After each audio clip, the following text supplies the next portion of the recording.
Who's that? That's Maximus. Who's that? I don't know who that is. Who's that? That's Triton. Who's that? Captain America. No, who's Triton? Oh, Triton. Oh, he's an Inhuman. You're an Inhuman fan. You don't know who Triton is? Oh, right. I haven't seen it for a while.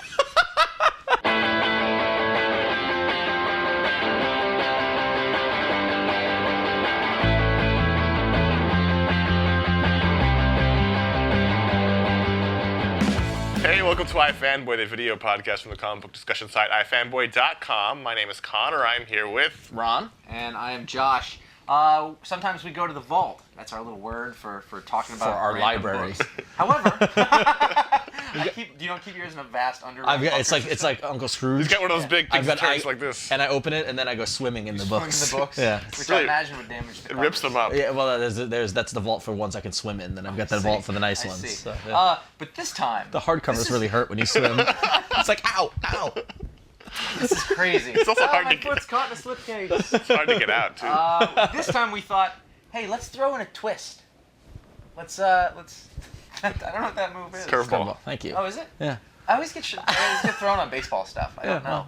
Wheelhouse. A theme, maybe. A theme. Theme. Yeah. It's a theme. So, I thought, I'll take all the credit, because that's what I do. Let's do one where we talk about classic Marvel books. And Sure. these are the stories that people always talk about, but no one's really read for a long time, except for those weird fans. Well, let's say no one. Let's say that. No, but like they get talked about a lot, but you kind of haven't You read hear it them. referenced and stuff like that. Yeah. So let's talk about some keystone classic moments. Ron, yours is perhaps most appropriate. Yeah, well, with all that's going on in the Marvel Universe, with the Secret Invasion and the Skrulls and all this kind of stuff, the big event of this summer, I thought I'd kind of go back in time and revisit the Kree-Skrull War.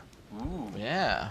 I've never read that. You read this? I've never read the Kree-Skrull War. You guys should read it. It's really good. The Kree-Skrull War, the Kree-Skrull War, which is very hard to say, took place over issues 89 through 97 of the Avengers. And So it's old. It's old. We're talking late 60s. Yeah. And what it is that it's really interesting because if you look at what Marvel's done over the years and all these kind of events and crossovers and things like this wasn't a crossover, but this feels like one of the first events that happened in Marvel history. Like it's a big deal. And there's a lot of kind of afterwards and forwards about how it was kind of an accident, how they didn't really plan it that way. It was written by Roy Thomas, who, for those that know, he was a fan of Marvel Comics. He wrote letters to Fantastic Four and then ended up moving to New York City and getting a writing gig. And he wrote Fantastic Four after Stan Lee left. He wrote a lot of X-Men and he wrote a lot of Avengers. Roy Thomas is the guy who made all Well, we both are. got that problem today. Marvel comics that Stan Lee didn't write. Excellent. So, Yeah, I mean, like... Yeah, after Stan. Yeah, Exactly. I mean, Roy Thomas, Roy Thomas wrote it. Sal Buscema did the art, and Neil Adams did the art. They traded off issues, and I feel like Sal Buscema and Roy Thomas are extremely underrated in what they meant to Marvel at this time period, this late coming out of the Stan and Jack era, and really kind of bolstering it to get it to the 70s. It could have totally fallen apart when you lost Jack and Stan, but it didn't. Yeah. I think just flipping through this, you see, like, there's everybody's in this. Well, yeah, that's the thing that's interesting. That's why it's kind of interesting to see that this kind of happened by mistake, because the story starts off. It's the Kree-Skrull War starts off as a Captain Marvel story. And basically what happens is that Captain Marvel has been outed as an alien, and there's a public outcry to have him turned in, and this kind of a senator is leading a witch hunt, which is very similar, and calling. That. And what's really funny is that there are people picketing Avengers Mansion with signs that say "Avengers Disassemble," which is it's really fascinating. And so what happens is that the Avengers help Captain Marvel. They protect him, and actually they meet Carol Danvers, who later becomes Ms. Marvel, and she takes him up to a farm upstate where she knows a friend who owns a farm to kind of hide from the public. And there's fables everywhere. But so at the time, the Avengers were made up of Quicksilver, Scarlet Witch, Vision, and Goliath, who is Clint Barton, who's taking Hank Pym's growth serum to become a giant. Yeah, Clint Barton fan. You didn't? Yeah, so with I remember that. And Goliath with the stupidest costume ever, like a red thing here and bare-chested all the time. But it's because back then he was swarthy. That was exactly. He puts out the pheromones, if you know what I'm saying. And at one point they go. Ronan the Accuser comes and he's chasing down Captain Marvel as well. He's a Kree guy. Clint Barton, Hawkeye. Yeah. By the way, for those of you who are not incredible nerds. So Ronan the Accuser comes from hunting for Captain Marvel because Captain Marvel is a Kree warrior who chooses to live on Earth as an Earthman to protect Earth, and he's given up his Kree heritage. And so Ronan the Accuser, who's kind of like a judge, jury, executioner kind of guy, comes to hunt him down. Like Judge Dredd. Yeah, kind of like a Judge Dredd type. And there's one point where Ronan's created like a jungle in the Arctic Circle, not the Savage Land, but you can see the beginnings of the Savage Land, or similar to Savage Land. But and Goliath is there, and he's like, "Wow, it's hot here even for me," because he's wearing like nothing. Like it was just like really weird. But so those are the Avengers. They help Captain Marvel, and then what happens is that kind of crisis gets settled, and then Thor, Captain America, and Iron Man show up, and they fire the Avengers, and they break up the team because they feel that they should have handed Captain Marvel over to the authorities. So like a lot of weird stuff is happening. Then at the same time, you have an undercurrent of the Vision Scarlet Witch romance starts in this story.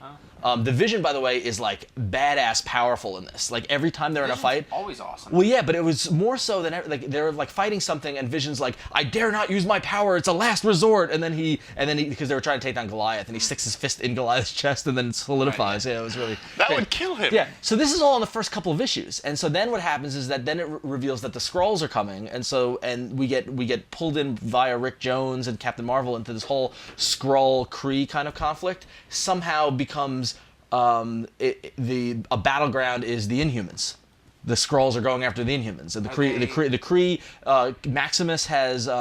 Maximus made a pact with one of the Krees, and Maximus, the brother of Black Bolt, king of the Inhumans, is the evil one. Yeah, and so Maximus makes a deal with the Kree to betray Black Bolt and hand the Inhumans over to the Kree. Somehow the Skrulls get involved, and so they take care of that situation, and then they get on a spaceship, and Nick Fury helps them steal a ship, and they go, and the whole time like Nick Fury's like helping the Avengers, but he's like working for the government.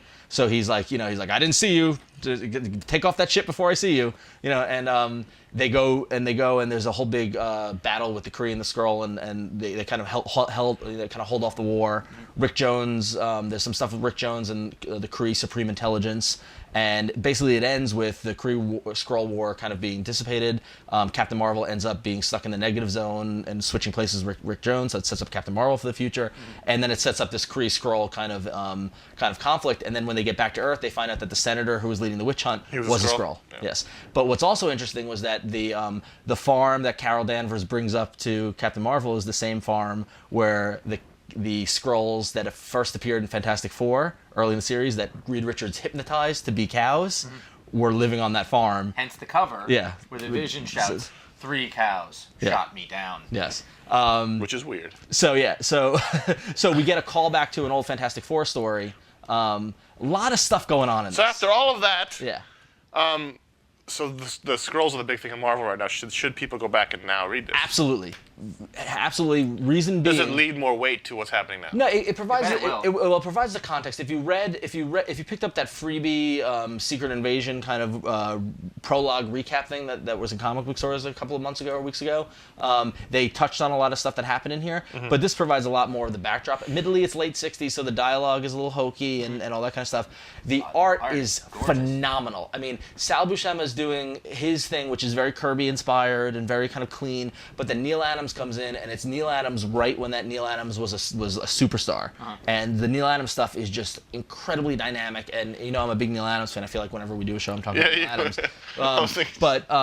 But the thing is that, and they go from, it's like Buscema, Neil Adams, Buscema, Neil Adams, and you think that it would be thrown off, you're never thrown off. I mean, this is classic Marvel storytelling, and honestly, this is the inspiration for a lot of stuff that people like Bendis is doing. He's really trying to take, a modern approach to this kind of storytelling, and you can see the connections to what's going on now. I'm a big history buff, so like knowing what came before me is important to me. So like this, I can't recommend it enough. So That sounds really good. Yeah. It was fun. I enjoyed it. You guys should read it. I would like to. Yeah. Except he won't let us touch it. No, it's a trade. You can do it. You can swim through it. It's a trade. If it was an issue. Yeah. Or a hardcover. So I've been thinking. We know the invasion is here. It's been here before, and I'm pretty sure Josh is a Skrull. Did you notice that he didn't have a beard, and then he had a beard? Okay? Think about it. Just think about it. And while you're thinking about it, I need you to go to GoDaddy.com, enter the coupon code iFanboy. You'll get 10% off all your purchases. Everything that you need, domain names, whatever. grab your piece of the internet. I gotta find a new hiding place. Let's swing in the opposite direction. Well, we're traveling through the years, so this is Through the late years, 60s. This is late 60s. We were going to do this show, and I realized I didn't really have any Marvel events in collected form. Right. And my issues, DC, yeah. no, I have the issues, but they're all away. So I went to Josh's house, and he had a bunch, and I was picking one out, and I picked out Elektra Assassin. Which I haven't read since I got it years ago. This is from 1985, 86 actually, written in 85.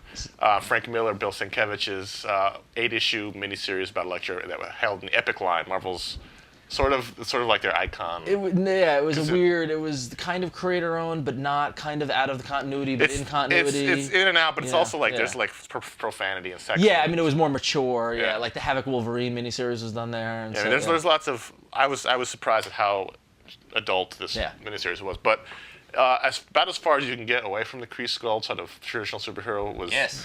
Elektra Assassin was after she was killed in Daredevil.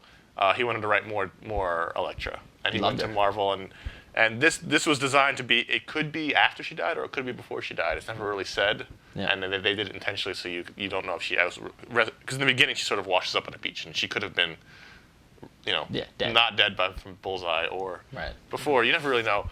It's very strange. It's a portrait of madness. I think. Interesting analysis. It's Elektra is not even really the main character in the book. The main character is this S.H.I.E.L.D. agent named Garrett, who is a cyborg. Like there's just all this strange things. Half the story is about this cyborg program that S.H.I.E.L.D. has, where they rebuild people, give them like fake nervous systems, and they're like trying to get government funding. And Nick Fury is kind of.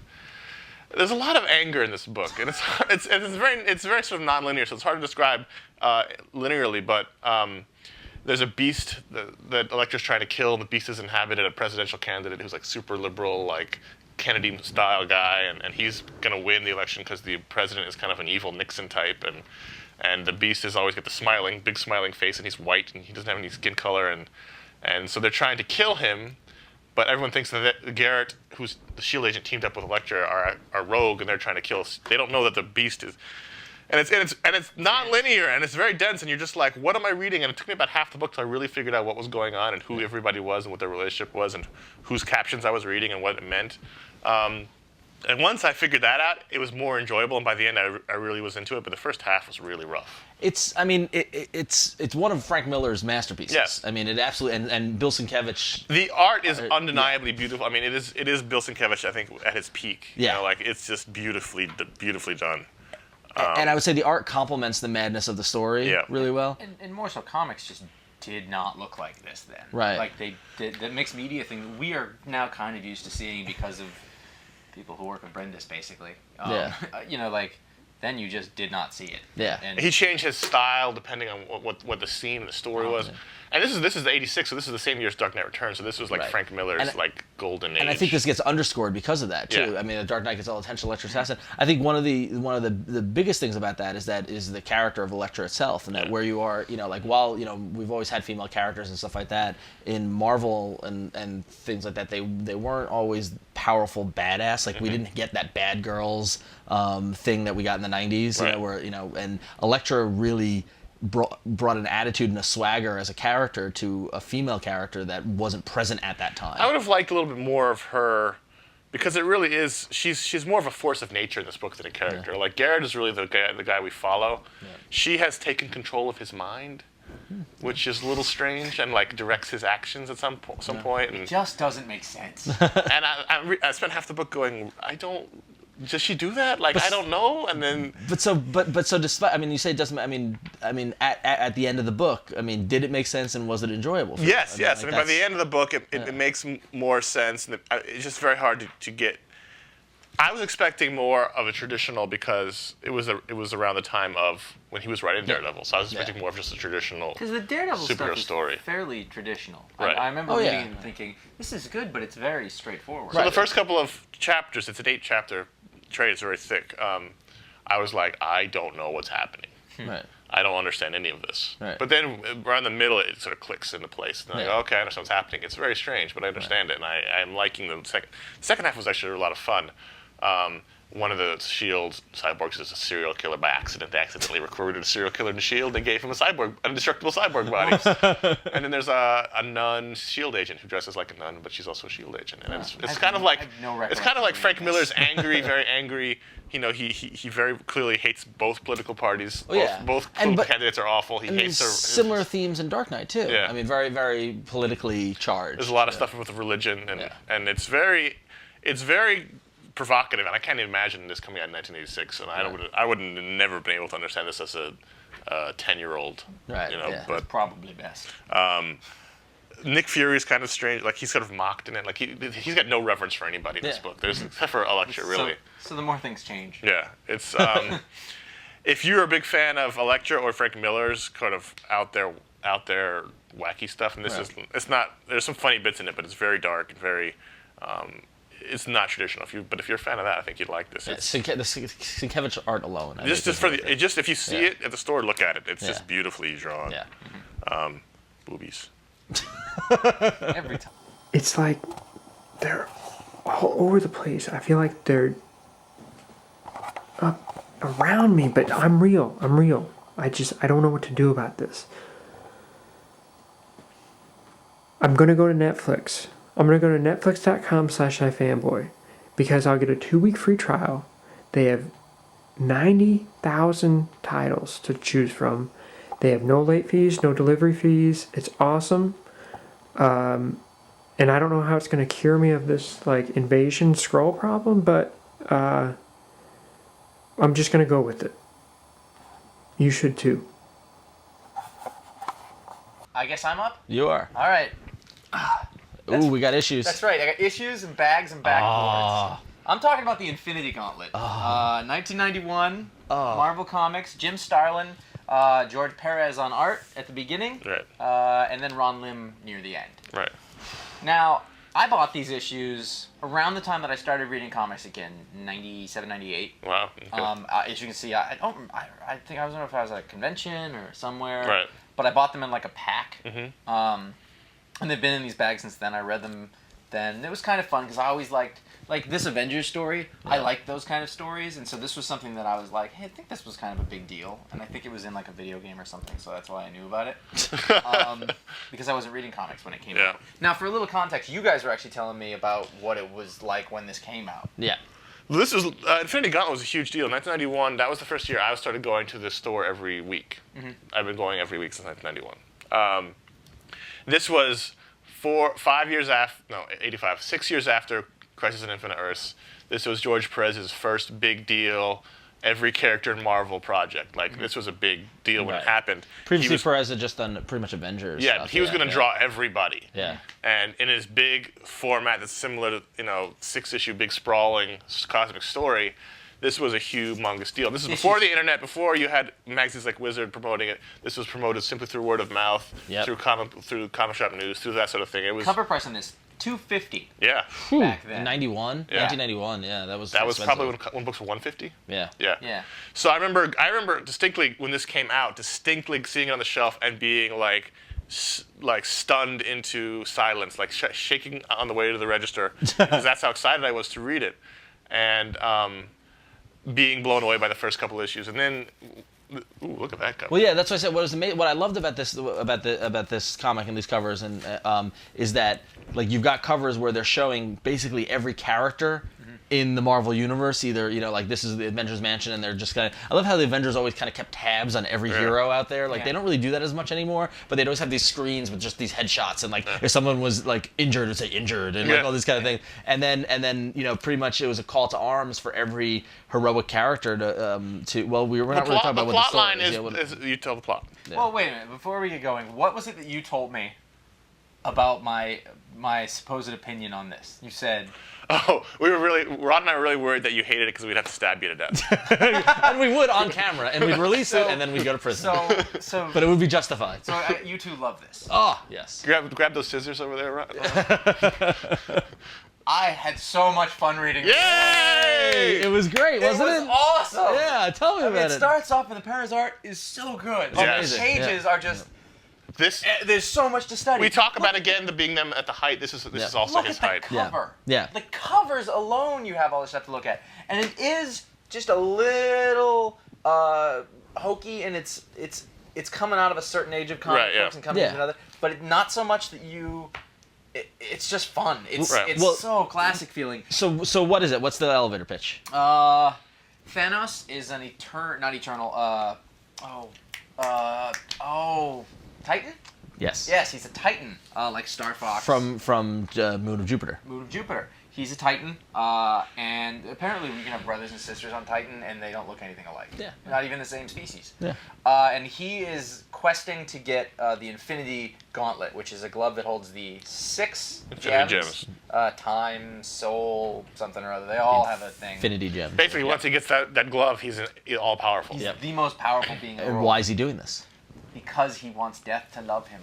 He's trying to impress death. He's in love with death. Yes. Which is sort of one of the hokey things. Like the whole time, it is. It's like every time something is, what do I have to do to make you love me? And like he kills off half the people in the universe, and like.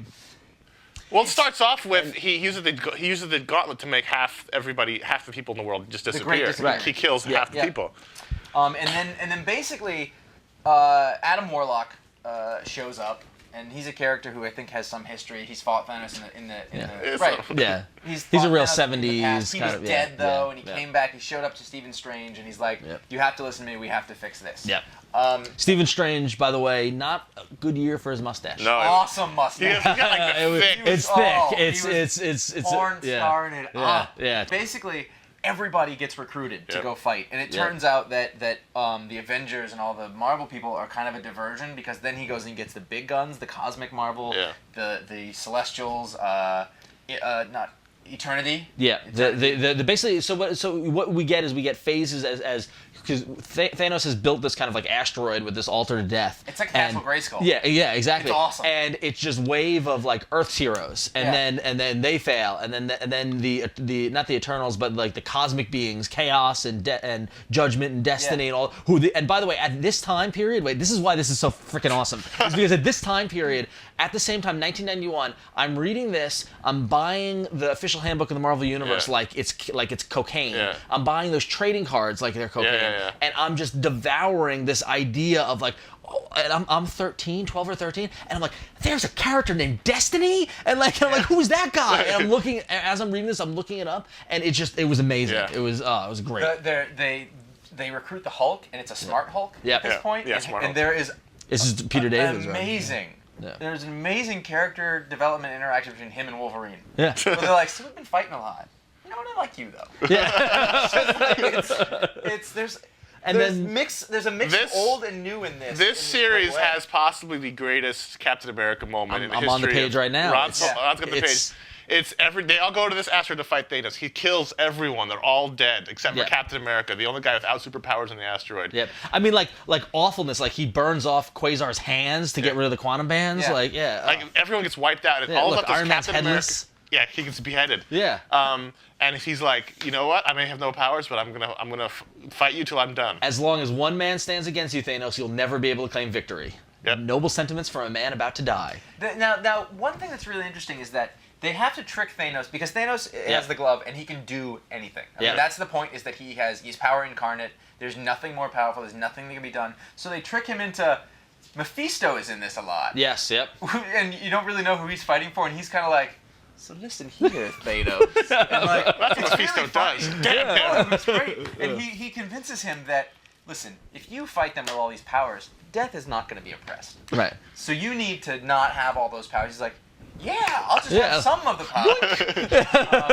Thanos is an idiot. Yeah. And that's sort of the thing. He's a great supervillain, but it's half classic and half modern. Yep. And it's all goodness. It's amazing. So Well, the much fun to problem read. now, the downside is that what happened. This was controversial at the time too. Was that George Perez couldn't finish the miniseries. He couldn't keep up the schedule, the monthly schedule. Yeah. So halfway through the first 3 issues. More than half. No, because 4 is by Perez. Is it? Okay. Yeah, 4. No, one's half. It's half. It's half and half. Oh, So well, literally halfway through the series, Ron Lim takes over. Ron Lim's a fine penciler. Yeah. He's just not George Perez. Yeah. Yeah. I see Ron Lim and George Perez. Yeah. So for me, even as a kid reading this, it lost something. it lost a bit of its epic feel. Yeah, when I was a kid, I don't remember being affected I by totally, it. I totally didn't felt really it. notice it. Yeah. The Once, story was going right once he left, it lost to me, because to me the drawing point was George Perez is going to be doing the art. Yeah, I mean, at that point, I wasn't following creators Yeah. as closely. So, like, when in my now, I would be like, "Ugh," but I'm glad they So kept this the is monthly the schedule. this is the anti-Civil War. July, August, September, October, November, December, Right. straight through. The anti-Civil War. Now the question is, would it have been a better series had they waited and had him finish the whole thing? No, I mean, like, you know what? I think that Jim Starlin's a name, because we've been talking about names that don't. Jim Starlin rules.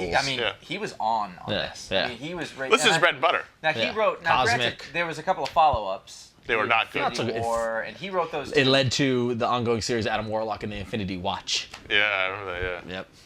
Yeah. So They really rode that train in But the that's the same ground. thing as they're like going back to the well. But at this Yeah. point, Yeah. it was just good times. This is a great mini. This is a Yeah. great mini. 6 issues. All three of these, Kree-Skrull War, Elektra Assassin, Infinity Gauntlet, classic moments in Marvel that don't really, I think, get their due. So. Mint near mint. Yeah, exactly. Nice. I got them in issues too. That's awesome. So, so if there's a classic Marvel story that you want to tell us about, or tell us what you thought of one of these books, you can email us at contact@ifanboy.com. If you want to give us a call at the voicemail, that's 888-FANBOYS, which is 326-2697. You can check out the forums at revision3.com/ifanboy. You can see those forums, this show. You can also see our daily weekday mini show, which is a small version of the show. Monday through Friday. Monday through Friday. And finally, head over to ifanboy.com. There'll be a post about the show. You can talk about it and check all the great stuff at ifanboy.com, the comics pull lists and all that stuff. It's a good place to be. So We're going to do a DC one. Yeah, we are going to do a DC one, and we'll do a Dark Horse one. We can do an Image one. I mean, I don't think this kind of themed vault is open to interpretation. We have to do one of these every week, so Yes. we kind of have to. Yeah. Eventually. Not all.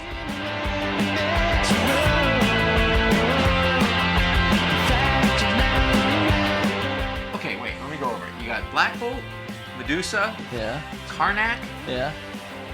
The Magician? Gorgon. Yep. Triton. See, Triton's the one I don't think that I ever really bonded The with. one with the big head, or is that that's Modok. that's Karnak? That's Karnak. He's Karnak. Karnak with bolts. Yeah, and things. that's Maximus's Lockjaw. costume. Oh, Maximus is Black Bolt's brother. Yeah.